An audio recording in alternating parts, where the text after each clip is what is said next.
Ya, Assalamualaikum warahmatullahi wabarakatuh dan salam sport lovers. Nah, senang sekali saya Jawal Rahmat kembali menjumpai kalian semua di Sport 55 pada edisi hari ini.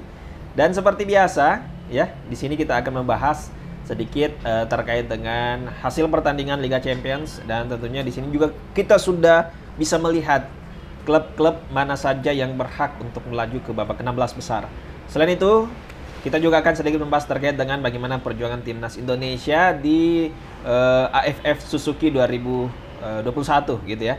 Dan seperti yang kita ketahui bersama, kemarin Indonesia berhasil menang atas Kamboja dengan skor yang cukup meyakinkan. Tapi apakah strategi yang sudah diturunkan oleh Sintayong ini bisa dijadikan sebagai strategi pamungkas untuk menghadapi beberapa tim atau negara-negara berikutnya? Nah, itu nanti kita akan diskusikan bersama dengan Bung Fahmi, partner saya, dan mungkin kita akan sapa dulu Bung Fahmi. Halo, Bung Fahmi. Halo, Bung. Bagaimana kabarnya hari ini? Alhamdulillah baik, Bung. Baik ya. Baik, Bung Fahmi, seperti biasa, di sini di episode kali ini kita akan membahas dua item yang cukup penting. Yang pertama itu terkait dengan Champions League ya. Yang seperti yang kita ketahui bersama bahwa ada beberapa tim-tim, ya bisa dikatakan tim unggulan lah, tapi sayang sekali tidak bisa melaju ke babak selanjutnya. Dan yang kedua, sedikit terkait dengan timnas Indonesia yang sementara berjuang di AFF Suzuki Cup. Nah, untuk di segmen awal ini mungkin kita akan membahas Champions League dulu. Ada dua tim, Bung, yang cukup mengejutkan. Dia tidak bisa lanjut gitu ke babak 16 besar. Yang pertama, kita bahas dulu soal Barcelona.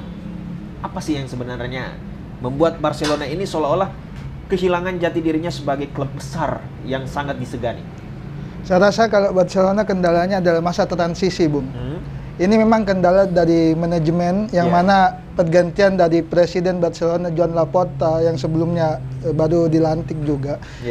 Ini mengakibatkan banyak hal, yang perombakan salah satunya hengkangnya Lionel Messi. Ini salah satu faktor yang mungkin membuat beberapa laga belakangan semenjak hengkangnya Lionel Messi dari ke PSG ini memberikan dampak yang signifikan bagi skuad. Berarti memang sangat ini ya, berefek ya, sangat berefek gitu atas kehilangannya hengkangnya Lionel Messi ke PSG. Karena Messi bukan hanya sebagai pengatur serangan di lapangan, tetapi dia sebagai leader di ruang ganti. Bahkan banyak pelatih Barcelona sebelumnya yang lebih mendengar Messi daripada mengikuti kata manajemen.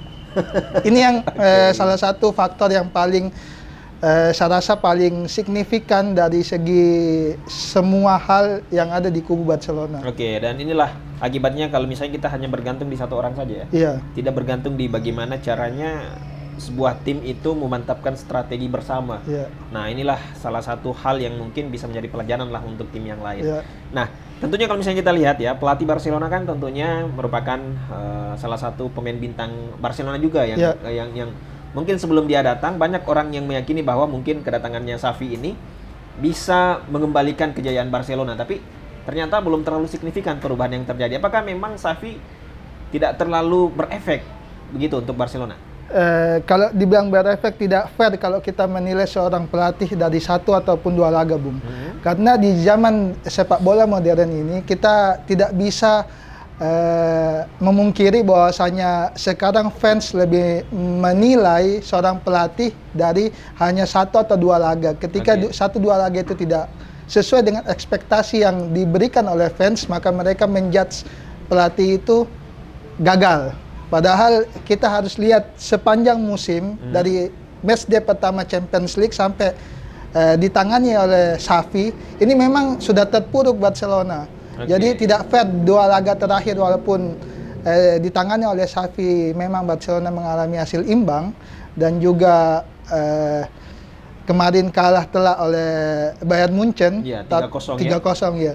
Itu tidak bisa jadi acuan bahwasanya memang Xavi gagal, belum, Bung. Tapi kalau misalnya menurut pantauan dari Bung Fahmi sendiri nih, terkait dengan strategi yang diturunkan oleh Xavi dan terkait dengan kedisiplinan, saya lihat Xavi sangat menerapkan kedisiplinannya untuk para pemainnya. Ada beberapa yang harus betul-betul diikuti dan ada beberapa kegiatan yang tidak boleh dilakukan selama mengikuti latihan gitu.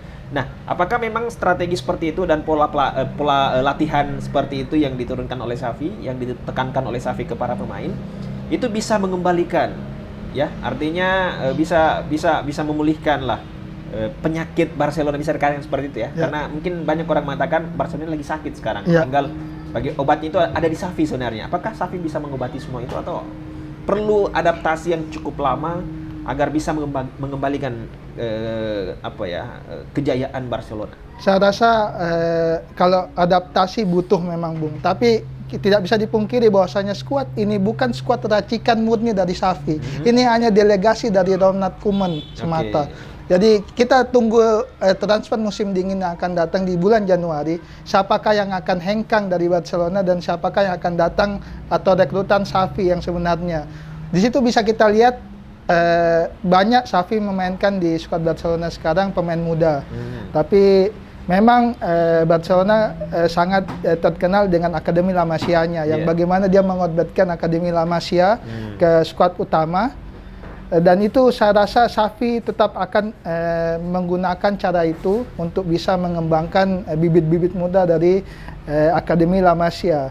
Tetapi tidak bisa dipungkiri bahwasanya fans menginginkan hasil instan, jadi butuhnya rekrutan pemain yang saya rasa sesuai dengan filosofi, strategi, dan bahkan harapan fans yang bisa mengembalikan sedikit demi sedikit performa Barcelona yang terpuruk baik di La Liga maupun di Liga Champions. Oke, berarti setidaknya kita berikan kesempatan dulu lah untuk Xavi begitu ya, beradaptasi dan bagaimana caranya dia bisa membuat sebuah susunan starting 11 yang artinya betul-betul mantap lah untuk Barcelona menatap laga-laga selanjutnya. Nah, selain Barcelona ada satu tim lagi, Bung, yang artinya bisa dikatakan cukup mengejutkan juga, tidak lanjut ke babak 16 besar di Champions League. Itu ada Dortmund ya. Dortmund ini bisa dikatakan bahwa salah satu tim raksasa dari Jerman yang bisa dikatakan mungkin kebanyakan orang menganggap bahwa pasti lolos lah gitu karena mungkin dihuni oleh beberapa pemain bintang. Tapi apa kira-kira yang menyebabkan sehingga tim sekelas Dortmund ini gagal gitu melaju ke babak selanjutnya? Ini yang jadi pertanyaan besar, Bung, juga bagi saya, karena di Bundesliga Borussia Dortmund ini berada di runner up Bundesliga, di bawah Bayern Munchen. Tetapi di kancah Liga Champions performanya sangat menurun drastis, apalagi pasca kekalahan dari Sporting CP waktu berapa match day keempat kalau saya tidak salah. Ini apakah ada jatuh mental gitu kalau main di luar ya dibanding main di kandang? Saya rasa ada faktor kecanggungan bermain di Liga Champions ya. Mungkin banyaknya juga rumor yang mengatakan Erling Haaland akan hengkang, sedangkan performa yang diberikan Haaland di Borussia Dortmund sangat signifikan. Betul. Bahkan mayoritas gol yang disarankan Dortmund ke gawang lawan kebanyakan dari Erling Haaland. Oke, berarti mungkin bisa dikatakan belum hoki lah ya. Belum rezekinya Dortmund untuk melaju ke babak 16 besar. Tapi ya tentunya ini harus menjadi pelajaran besar karena di mana-mana kalau misalnya kita lihat di liga seluruh liga yang ada di dunia ini kayaknya Champions yang paling merupakan ini ya. Dambaan primadona lah gitu untuk setiap klub yang ada di dunia. Betul. Ya. Kalau misalnya di Asia Champions Asia, kalau kan Eropa kan Champions League ini ya. Dan tentunya kalau misalnya ada yang bisa menjuarai Champions League ya bisa dikatakan dialah klub yang terhebat di dunia olahraga gitu ya. Oke. Dan kalau misalnya kita lihat, Bung ya, di sini di catatan saya sudah ada 16 tim yang berhak melaju ke babak 16 besar. Dan kalau kita lihat ada beberapa tim-tim yang bisa dikatakan merupakan unggulan yang kemungkinan besar akan menjadi tim pemenang gitu ya. Nah, kalau misalnya menurut Bung Fahmi sendiri nih, meskipun ada beberapa juga yang mungkin tidak terlalu diunggulkan, misalnya kayak Salzburg, terus juga mungkin kayak Sporting yang mengalahkan Dortmund kemarin. Terus ada juga Lille mungkin ya, salah satu tim juga yang mungkin dianggap sedikit lebih lemah dibanding yang ada yang lanjut ke 16 besar. Jangan salah sangka, Bung. Lille mantan musim lalu juara Ligue 1, Bung. Oke, berarti kita tidak boleh menganggap remeh semuanya lah ya. Karena intinya yang masuk ke 16 besar ini adalah tim-tim terbaik satu dan kedua dari setiap grup ya. Nah ya, jadi ya tentunya pasti mereka mempunyai strategi bagaimana supaya bisa bertahan dan bisa lanjut ke babak selanjutnya. Tapi menurut Bung Fahmi nih, dari 16 tim yang ada, sedikit prediksi siapa nih kira-kira yang bakal melaju ke babak selanjutnya? Disebutkan saja, Bung, kira-kira. Ayo, ini Tergantung dari lawannya, Bung. Karena saya rasa Oke. laga-laga big match akan tersaji di babak 16 besar. Iya, ada Bahkan beberapa. bisa disebut final yang terlalu kepagian. Ya, tapi ini menarik loh karena ini tim-tim yang masuk ini adalah tim-tim hebat semua kecuali Iya. Barcelona tidak ada di sini dan Iya. Dortmund. Tapi nggak perlu khawatir bagi fans Barcelona dan Dortmund. Masih ada Europa League, Bung. Liga malam. Orang bilang laga malam Jumat ya. Iya, Liga malam Jumat, Bung. Liga malam Jumat, tapi ya intinya mungkin ada kekecewaan lah karena timnya sudah tidak ada di Champions. Iya, Tapi pasti, ya semoga di tahun berikutnya bisa lah begitu ya maju sampai ya mungkin bisa juara. Iya. Oke, baik. Satu tim yang menjadi jagoan selain MU. Selain MU, saya rasa Soalnya ini MU, Mas Fahmi jagonya MU nih. Tapi saya tidak mau dia memilih MU. ada Liverpool dan City, Bung. Salah satunya Iya, Liverpool. Liverpool, Saya rasa. kemungkinan besar. Kenapa Liverpool? Karena kenapa Liverpool? Karena Liverpool sudah teruji, Bung. Sudah pernah Jurgen Klopp membawa tim ini sebagai kampiun di kancah Liga Champions. Sedangkan Pep Guardiola musim lalu Oke. di final dia harus kalah lawan Tuchel. Ini mengindikasikan bahwasanya skuad ya Pep Guardiola di City masih kalah mental di kancah sebesar Liga Champions. Oke. Jadi sport lovers meskipun bisa dikatakan ini masih kepagian Iya. menentukan siapa juara dari Champions League, tapi setidaknya ada gambaran dari Bung Fahmi.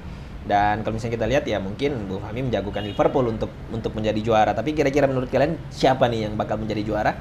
Nah, ini patut untuk kita saksikan bersama ya karena di sini sudah tersaji beberapa tim-tim hebat yang akan saling bertemu dan kata Bung Fahmi tadi mungkin ini adalah final kepagian, tapi inilah serunya Champions.